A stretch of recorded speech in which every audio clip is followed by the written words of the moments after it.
Welcome to the Career Coach channel, where we discuss how men can become the best version of themselves in their professional and personal lives. One of the things that I like to do personally and professionally as a career coach is to take the time to study lessons learned from other people who've been successful both in their personal and professional lives. Today, we're going to be checking out a video from Tim Pool from his Timcast channel and how he became a millionaire. And you're going to see that there's a repeated pattern and practice of what millionaires do to become successful over time.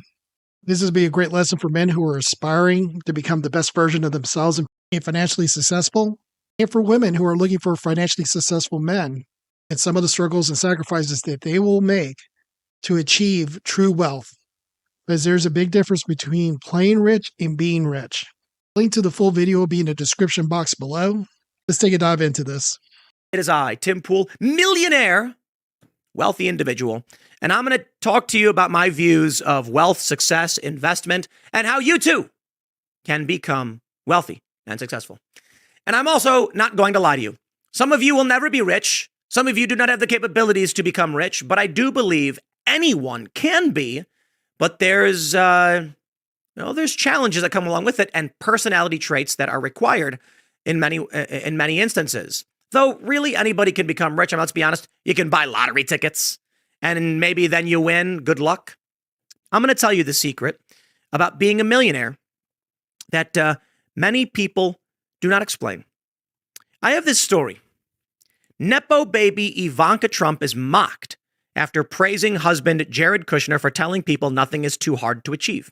As critics point out, success is always easy when you're born into a family worth billions.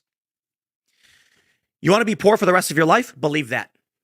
Believe that success is easy if you're born into a wealthy family. If you genuinely believe, I could succeed if only I had the money, you'll be poor forever. Tim is absolutely right about this. If you have friends, family, even career coaches telling you you can't succeed because of where you came from, your ethnicity, your educational background, you need to not listen to them. If you run into anyone that tells you any number of excuses, the patriarchy, capitalism, or any isms that tell you you cannot succeed, you need to run from that person. That does not mean that there are not challenges, that there are not obstacles. But if you go into the fight to build your career with the mindset of you're already defeated, you will most certainly lose. A career coach should not be telling you how unfair the world is and, blame capitalism and blame the isms and sexism and pay gaps and all the excuses about how they should create new laws to make things easier. The world is what it is. What a good career coach should be telling you is, yeah, life isn't always fair. Here's how you work around a situation. That's the important thing. This is what I've done. Here's how you can do it. Here's how you game the system. It's never been easier to some degree, but people are taught how to work the system. They are taught how to bitch all about the system and how unfair and how much inequities there are. But few people are actually taught, hey, this is the system and this is how to navigate it and how to sidestep idiots that'll get in your way that are using some excuse to keep you from achieving your goal. But at the end of the day, it's achievable and you must do the work. Look, most of you who follow my channel and know me know that I grew up on the south side of Chicago to a lower, I call it an upper lower class family, right? For the bottom rung of society, we were actually on the higher echelon. So for all the other poor people around us who lost their homes like we lost ours, we were still doing pretty well. But for the average American, we were in the gutter. We lost our house to a bankruptcy, family divorce. These things happen. South side of Chicago, I've had friends who've died of overdoses, knew people who killed people to join gangs. Man, how is it that someone like me could succeed? There's a combination of factors. First, good parents. Best parents in the world? I don't know how you judge the best parents, but good enough parents, instilling enough values in me. Next, I would say genetics play a role. Absolutely. There's nothing you can do about it. It doesn't mean you're guaranteed to lose, but, if you are able-bodied, that's going to play a role. And so somebody who's born with a genetic disorder and it's harder for them to work and they're or brain damaged or something like this, obviously these things do play a role. One of the things that people don't take into account and almost take it for granted that people who are successful had it easy. I myself grew up in a very poor neighborhood, first generation Hispanic family. My parents migrated to the United States from overseas. And I'm first generation Hispanic. Many people come from many different backgrounds, many different challenges. Again, life isn't fair, but focusing on what your strengths are, focusing on what the clear goals and objectives, and working a plan will get you toward where you want to be. There are too many people out there that will tell you come from an insurmountable background, poor, minority, disability, challenges, you name it, any number of excuses to tell you you cannot succeed. I am here to tell you, in many cases, if you're willing to work at it and learn to work around the challenges that are out there, you can succeed without question. Truth is, for most of you who want to be rich, it's a mentality issue. It really is. Let me tell you a story. And then I'm going to give you one tip that's going to help make you substantially more money. And it's not about how you spend money. It's not about using money to get loans. That's a style of work and business and enterprise. Some millionaires do it, some don't. I think that's silly. But investment does matter. How do you invest when you're living paycheck to paycheck, right? So function of money is meaningless. You're not going to get paid your $15 an hour wage, take your $500 at the end of the week and then be like, I'll invest this. Well, you got to pay rent. You got to eat food. You got to pay for healthcare. It's not so easy. But I refer to this as breaking the barrier. A point at which you make so much money, you now have a little bit of excess. You can invest. You can save up. You can use to get a loan. The idea this guy has that anyone can just do that is incorrect, but it is possible for anyone to achieve. The first story I'll tell you is, as I worked for Vice, I had many people email me. You know, back in the heyday of Vice, 10 years ago, traveling around the world, producing documentaries, going on adventures. I had so many people email me and say, I want to do what you do. I wish I could travel the world like you. One person I knew, I said, okay, we got a big story that's breaking in insert country. Tickets to this country, round trip for 1 week, $800. Spend the $800, buy the round trip ticket. It's going to cost you $800 for go to a hostel. For 1 week, you can get a hostel for $30 a day. It's another couple $100. You'll need about $1,000 for this trip. You already got a smartphone. You can film, you can upload, you can cover this story. And then you are going to get asked by news organizations for the inside scoop because you're a source. And do you know what this person said to me? I don't have that money. I can't do that.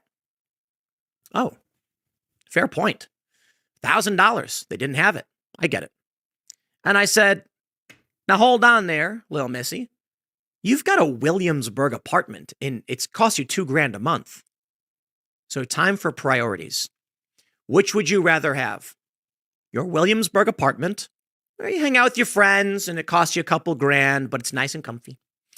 Or traveling the world, reporting on news, having an impact. And I was told I want my apartment.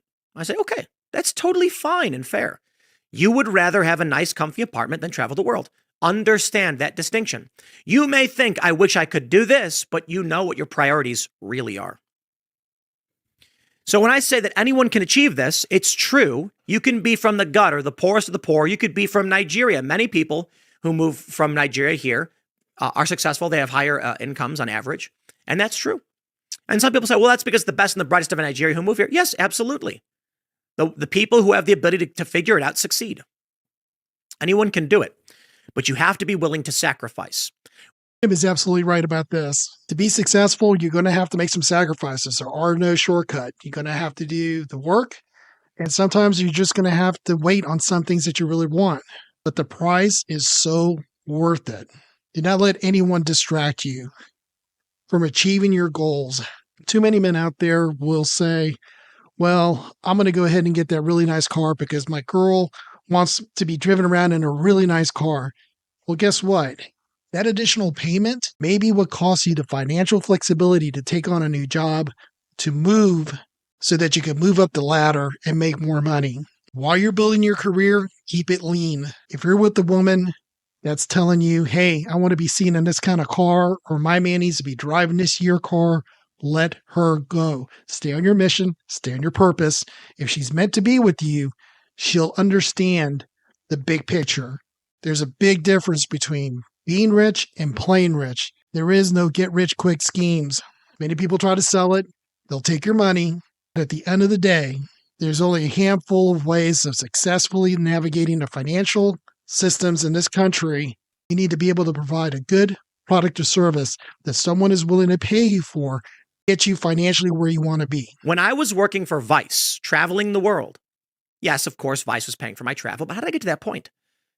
I was sleeping on couches. And any money I made, I would save. Why? Instead of spending money on having a nice apartment and buying fancy food, I would eat whatever I could get my hands on.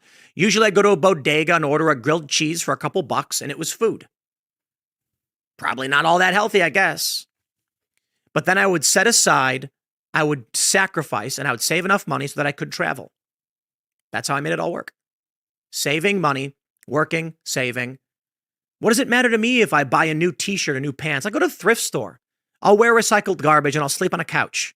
And the money that I make, I will use for my mission. That's the question I have for you. Are you saving whatever pennies you can for your mission, or are you deciding to indulge? Are you saying, I got 20 extra bucks this month. I deserve that Frappuccino. If that's what you want and prioritize, more power to you. I got no beef. I'm not a financial advisor, but I do encourage everyone to take some financial classes. You must understand where you spend your money is where your priorities are. If your girlfriend is telling you you need to spend every dime that you have left over at the end of the day on her to make her feel like a queen or to make her feel in any other way special while you're trying to build your career, and she has no empathy or compassion for the work you're putting into it and the work that it takes to become successful, you need to let her go. It's not the right person for you. So I see these stories, and then I see this one. Oh, man. I do have a piece of advice for you that will make you more money, which I will mention in a second. And I want to address this point first. In this industry now, I have been very wealthy for very many years. I got a contract with Disney. They paid me a very hefty amount, hundreds of thousands of dollars per year, totaling a good amount of money. And I just put that money in the bank. What am I going to spend it on? Infinity Pools, cars? I bought a used Honda Civic. I'm getting paid hundreds of thousands of dollars per year, plus a $200,000 sign-on bonus. You know what the first thing I did when they wrote me a check for $200,000? $200,000? I bought a used Honda Civic. I don't care about fancy cars, man. It doesn't do anything for me. This is the part where most people get in trouble. If you listen to Tim here, he's saying he's already making $200,000 a year. A lot of women will sit there and say, hey, I want a six-figure man. Great. You doubled that. Now get yourself a nice car. But what Tim did here, he played the smart move. He played the long game. I'm pulling up an article from Forbes magazine here. You can see for yourself. Average millionaire in America drive modest cars. Toyota, Honda, Ford, Lexus, Subaru, BMW, Acura, Hyundai, Lincoln, and Buick are the top 10 cars that millionaires drive. They're not driving Lamborghinis, Porsches, Bugattis. Yes, there are some that do that, but they're in the billionaire class, in the multi-million-dollar class. But average millionaires drive average cars. In fact, many women will say, I know that a rich man drives a certain kind of car, and will shit all over a guy who's driving a Honda, Ford, or Toyota, and will literally look down their nose at a man driving a Ford F-150. But the Ford F-150 is the most popular car for those that make over $200,000 a year. So women don't know how rich people move, especially rich men. So don't be dissuaded by somebody pressuring you to buying something because you've reached a certain level of success. Don't be forced into buying something and getting into debt if you don't need it, not while you're building your career.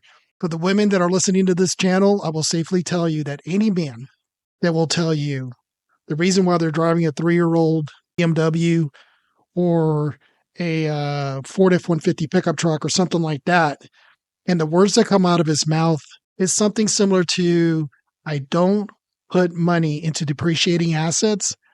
This man knows how to manage and navigate his finances, and he has a goal. So if you're looking at somebody that's going to be spending a bunch of money on a car to impress people, he's probably not your man. That's not saying that 10 years from now, he may buy a Porsche collection. But now, while he's building, that's not his purpose or his focus. Either support him or get out of his way. You want to drive a fancy car? Rent one for a couple $100, pull up to your fancy party, and try to impress people. Stupid. Unless you're trying to sell a product and you want to look good, I guess. No, I bought a Honda Civic, got me to where I wanted to go and needed to be, and then it died one day. And then I bought, what did I buy after the Honda Civic? I bought a used Volkswagen. And then I got rid of that and I bought a used Tesla. Now, I've come to a point in my life where I have made such amounts of money that it actually is to the point where I have so much I need to invest it. And for the first time in my life, I bought a new car. I ordered a Tesla Model S Plaid. And it wasn't because I wanted a luxury car and I want to drive around and smile and smirk at people. In fact, actually, I would prefer not to do that. I'm sorry. Before I bought that, I bought a Honda Accord. Wrong. I bought a new Honda Accord before the Model S Plaid. Nice car. But I bought the Model S Plaid because at a certain point you make so much money, you can't just have cash sitting in the bank. You need to invest in something outside because you want to retain value in other areas. I will say this for all those that are fans of the show.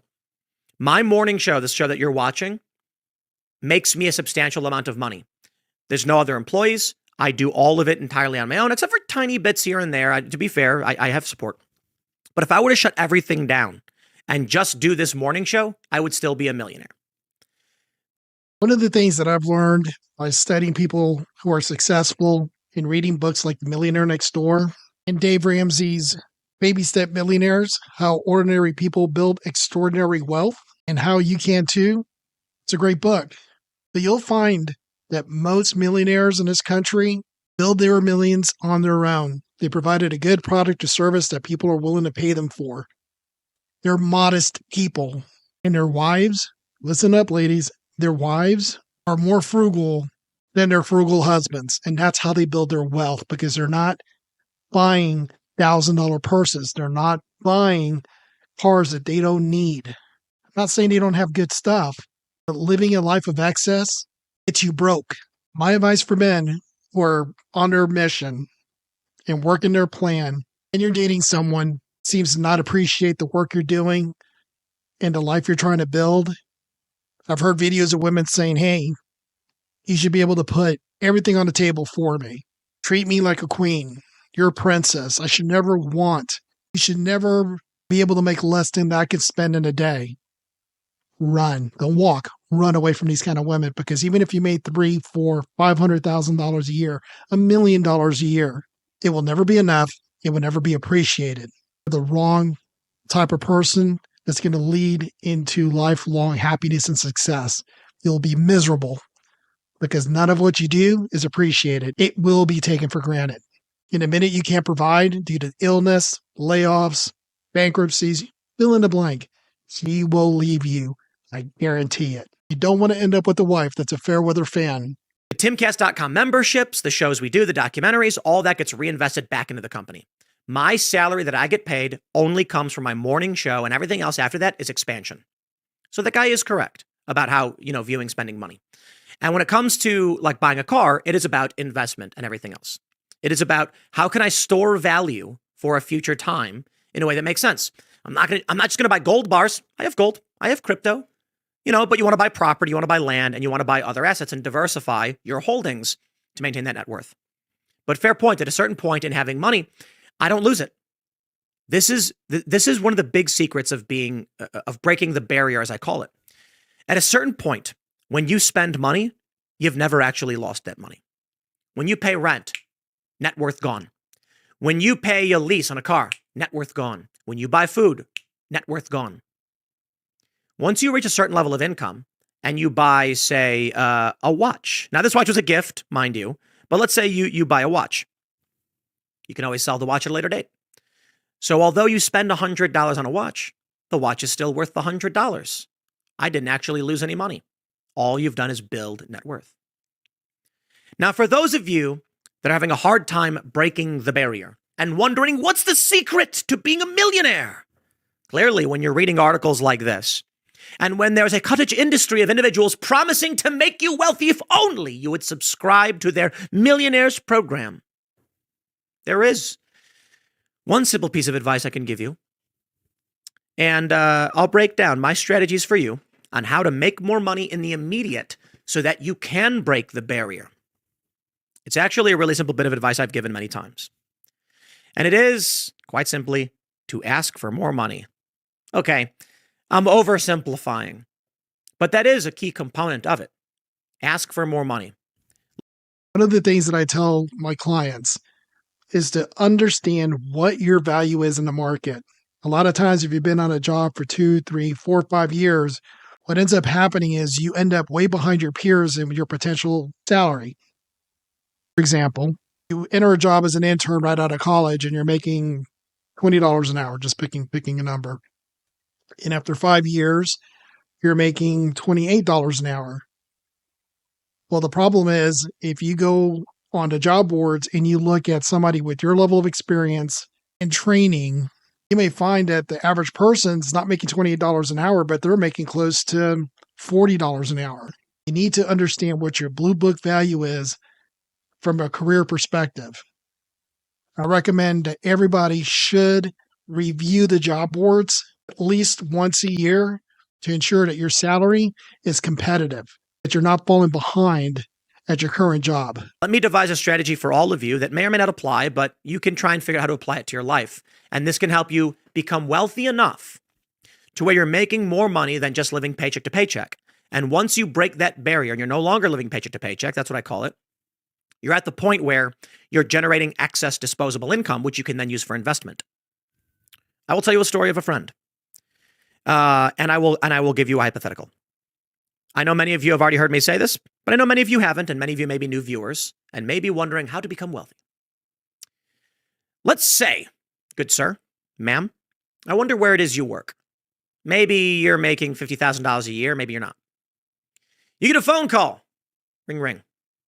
It is, on the caller ID, McDonald's Corporation. Huh, I wonder where they're calling. You answer. And a man on the phone says, "Hey there, John. You don't know me, but I work out of, where's McDonald's headquartered? Des Plaines, Illinois? I'm at McDonald's Corporate, and I've got an offer you can't refuse. I want you to run the cashier, to run the cash register, to be a cashier at our new location in rural Nebraska." Wait, what? That's right. You are going to be a cashier at McDonald's, and you got to move to rural Nebraska, a town of 2,000 people, to do it. What do you say? Do you take the job? What's your answer? Here's my question for you. How do you respond to this man on the phone in this hypothetical scenario? Do you say yes? Do you say no? I'll tell you, my friends, there is only one correct answer, and it's neither yes nor no. It is how much? Something that most people don't understand. How much? Of course, the man then says, "I'll give you $15 an hour." Insulted you may be. Ha! How dare you waste my time? I've been in these scenarios. What is the correct answer after the man at McDonald's offers you $15 an hour to move from your city and live in rural Nebraska to work at a McDonald's? Do you get offended and say, "How dare you? I'm worth so much more than this. I know my worth. I'm going to be a millionaire. One day you'll see." Wrong answer. Do you say, "No, thank you. $15 is not enough"? Wrong answer. Do you say, "Yes, I'll take $15 an hour"? Wrong answer. The correct answer is, what is it worth to you? And that answer, the correct answer, is what you say after this. So I'll tell you a story. A friend of mine gets offered a job, and it was a technical video job, and they said they'd pay $60,000, 65. So my friend emails me and says, "Hey, look, man, I really appreciate you vouching for me and finding me this work, but I'm not interested in taking this pay." And I said, well, what did you say to him? And he's like, well, I haven't responded yet, but 65 is just not worth it. I said, would you take the job for 80? And he goes, no, I'm just not interested. Would you take the job for 100? I don't know, probably not. I mean, that's a lot of money. And I said, would you take the job for $125,000 a year? And he goes, well, I mean, come on, yeah. 125K, I'll do most jobs. And I said, congratulations, you found your answer. This is where good career coaching, good mentors can really help you, because while Tim's general advice is spot on, there's a couple of things you need to factor into this equation. Say, for example, I'm making $65,000 a year in Atlanta, and I got great benefits. I basically pay nothing for benefits, $10 a month, just hypothetical. But the company that calls me, that's offering me $125,000 a year, which is a great salary, happens to be in San Francisco. And our benefits package is horrible, and it costs you $1,000 a month. So you know where I'm going with this, right? $125,000 in San Francisco. By the time you account for the cost of living and your now more expensive insurance, you're probably worse off financially than if you stayed at the job you're at today. So when a recruiter calls you, especially if you're in the STEMs, like myself, and they say, hey, we're going to offer you a great job, but it's in Washington, D.C., San Francisco, you need to make sure you account for everything, including car insurance, because your car insurance may end up going up based on the zip code where you're going to be living. So just make sure you take all these things into account before you say yes. Don't fall in love with the number, because you can actually be hurting yourself in the long term. And guess what happened? He responded back and said, thank you for the offer. I really appreciate it. At this time, my salary requirement is $125,000 per year. And guess what the company said? Ha! They said, are you nuts? I'm not paying you double what we offer you. Get out of here. What are you bothering? They didn't really say it like that. But they said, unfortunately, we cannot meet that salary requirement. Thank you for your response. Have a nice day. And the guy from the company, because I had made the recommendation, goes, this guy emailed me saying you want to double. And I was like, well, yeah, you wanted one of the only guys in the industry who could do this job, and you offered him nothing. He's like, well, we can't afford that. And I'm like, that's fantastic. So you said no, right? Yeah. And I'm like, perhaps you, employer, should have countered with another offer. He didn't. He just said no. My buddy emailed and messaged me back, and he's like, what was the point of that? I knew they weren't going to accept that offer. And I said, congratulations. You didn't get a job you didn't want in the first place. What was lost? And he went, oh, fair point. So I tell you this, my friends, if you get a phone call from McDonald's and they say, we want you to be a cashier, you'd say, that sounds great. How much are you going to pay me? And when they say $15 an hour, you go, well, look, I currently live in the city. I currently make $80,000 a year. If you want me to relocate to do this job, I'm going to need at least $100,000 a year plus moving fees. And they're going to say, we won't pay you that. And be like, well, thank you for your time. Have a nice day. My friends, you want to be rich? Understand, there is no in business, only terms. Now, don't get me wrong. Obviously, there's tons of no's in business. My point is simply this. If a person comes to you and makes a proposition that sounds awful, you don't respond by rejecting them. You respond with what you want. So for a lot of people, the idea that McDonald's would call them and offer them a cash register job is absurd. I would never take that. Incorrect. You would take it for the right amount of money. If someone came to me and said, Tim, we want you to be a cashier at McDonald's, I'd say, you're going to have to pay me about $1 billion per year for that to happen. And they're going to say, that'll never happen. I'm like, right. Why would I quit my company as the CEO, as this personality, getting to do whatever I want, whenever I want, and making money doing it and buying whatever I want, to go work a register job where I've got someone telling me what to do? You'd have to pay me $1 billion. And I'd do it for maybe 1 year. And the truth is, there may be no amount of money I would ever accept to work the register at McDonald's. That's right. And you may be saying, but Tim, I thought you said the answer is how much?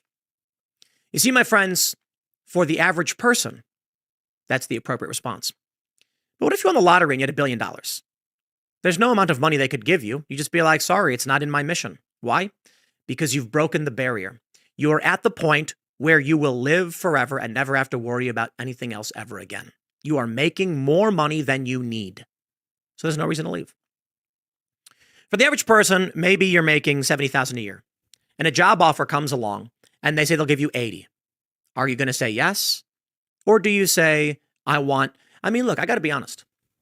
If somebody wants you for a job and they say, we'll give you 80K a year, I know your job pays around 70. It's a good raise for you. You can simply respond with, that may be true, but onboarding, offboarding, all of this stuff is a complicated process. It's frustrating for me. It does take some work, but you can get yourself in a position where you have recruiters calling you with wheelbarrows full of money saying, would you want to work for us? Understanding the market, what they're demanding, is the key to capitalism. Whining is not. You need to be able to provide a good product or service that people are willing to pay you for. And you need to understand that. Whining about capitalism, whining about how unfair things are, isn't going to get you anywhere. But if you understand that there are people out there that are willing to pay you 1, 2, 300,000 or more, if you could provide them a good product or service that they're willing to pay for, guess what? You're going to get the money. It's the beauty part of capitalism. But you cannot go and become a psych major or a communications major and manifest high-paying salary when you know that the average salary for those roles may be $40,000 a year. The two don't align. Understanding your market value as a professional will always have you at the upper hand. And if you don't like what the results are of your market analysis of your skill sets, take a step back and figure out how you could adjust, especially for your younger man and still in college. But at the end of the day, when you look down that road, and you got to look down that road with purpose and intent, that means you get on LinkedIn, you get on Indeed and other job boards and say, hey, this piece of paper that I'm working for, how much money can I get for it? Not in an imaginary world where all the stars align just right, like hitting a lottery. No. What you need to do is say, I am getting a degree in this. How much are people willing to pay for people with this degree? And this is the caveat. What I would recommend is if the job you're seeking to get doesn't have at least 10 open positions in the city that you wish to live in, you need to consider what you're doing. Because if you're studying for something that is a 1 in a million type job, like you want to become a city manager, you're painting yourself into a corner where you may be disappointed.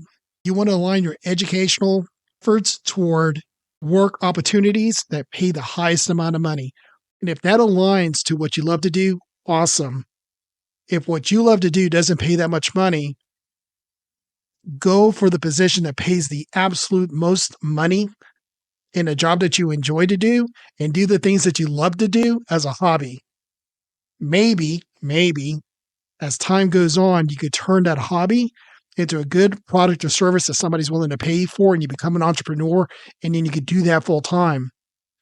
But do not embrace the suck of high college student loan debt for a job that doesn't pay well and there's not a lot of jobs. So you're going to end up being miserable, and at the same time, you're not going to be able to do the things that you love to do because you're broke. Invest your time wisely.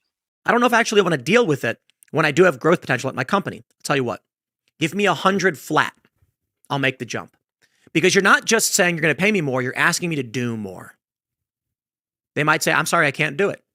Then you say, what can you do? How about 90? Okay, I'll do 90. Compromise. You're making more money. You now have disposable income. Let's say you're making $200,000 a year, and they come to you and they say 300. You'd want to take it. You're making $300,000 a year, and McDonald's offers you the cashier job for $1 million a year. You probably want to take it. When I got offered this big contract from that Disney company, my friend, Luke Rukowski and other friends were like, don't take the job. And I said, listen, they're paying me so much. I worked this contract for 2 years. I can use that money to do whatever I want afterwards. I am now at the point where I run a company that makes a lot of money, and I have no real reason to do anything else. I'm doing exactly what I want to do. I have fun every single day. I talk about what I want to talk about. I'm about to board a private jet to fly to Iowa to do a town hall event with a presidential candidate. Yeah, that's worth more than any amount of money to me.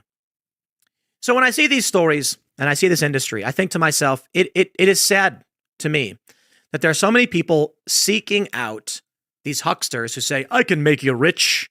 Just pay me $10 a month and we'll tell you the secrets to financial success.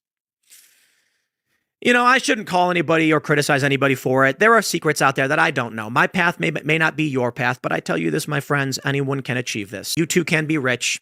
It requires sacrifice, hard work, but there's one thing I've not mentioned, and it is scientifically proven. One thing, one character attribute that guarantees success: perseverance. It's a fact. Look it up. When they track for all character traits, there is one thing all successful people have, and it's perseverance. They refuse to give up. They will find a way. Rodney Dangerfield, famous comedian and actor, rest in peace. He did not make it until he was 50 years old, but now he's a legend. Tim is absolutely right. So much on being successful is based on consistency, not intensity. Being consistent in your personal relationship, being consistent in your business relationship, it is really the key to success. We're going to wrap it up here. Thank you for visiting the Men's Careers Coach channel. I'd like to ask you to like, subscribe, and share this video. Thank you very much.